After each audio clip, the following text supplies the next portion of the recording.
Oui, donc alors nous voilà aujourd'hui, nous sommes le lundi 8 mars 2021 et nous entamons en fait la tournée des établissements et des élèves choyés dans le département. Donc concrètement, la première chose, c'est que dans notre établissement, ou plutôt dans notre département, comme à l'échelle nationale, il y a une augmentation du nombre d'élèves, plus 43 500 élèves au niveau national, et une suppression massive d'enseignants, de 1883 postes exactement. Ça, c'est au niveau national et ça a des conséquences au niveau départemental, comme on peut le voir sur ces vignettes.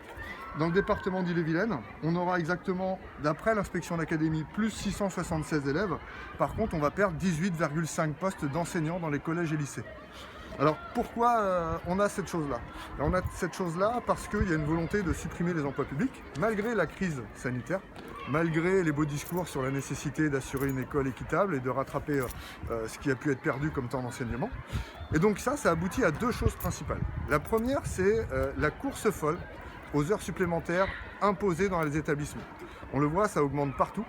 Et ça crée de fait des compléments de service, c'est-à-dire des enseignants qu'on va éjecter de leur établissement pour aller faire une partie de service ailleurs, pour imposer des heures supplémentaires à leurs collègues. Donc des situations complètement ubuesques. Ça, c'est la première chose que ça amène avec ces suppressions de postes. Et puis la deuxième chose, c'est comme il y a plus d'élèves et qu'on ne veut pas créer de classes, eh bien on entasse les élèves dans les classes. Ce qui fait que dans plus d'établissements que par le passé, on a en collège des classes où on va avoir plus de 30 élèves. En lycée, plus de 36.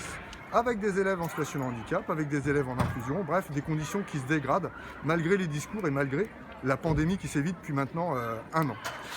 Dans notre établissement, au Collège des Ormeaux, ça se traduit comment?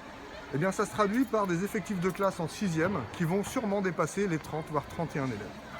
Alors qu'on a 25 élèves de plus dans notre établissement par rapport à l'année passée, eh bien, on aura uniquement 2,5 heures de plus. Voilà ce contre quoi les enseignants et les parents d'élèves se sont élevés et ont voté contre le projet de répartition avant les vacances, contre le premier projet, et compte demander justement à l'inspection d'académie des heures supplémentaires. Donc c'est un collège. Bon, vous voyez, hein, la grille s'ouvre.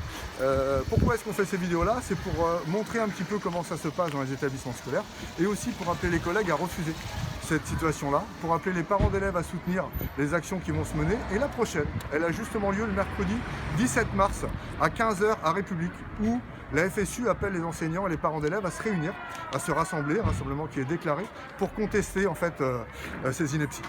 Voilà, à bientôt.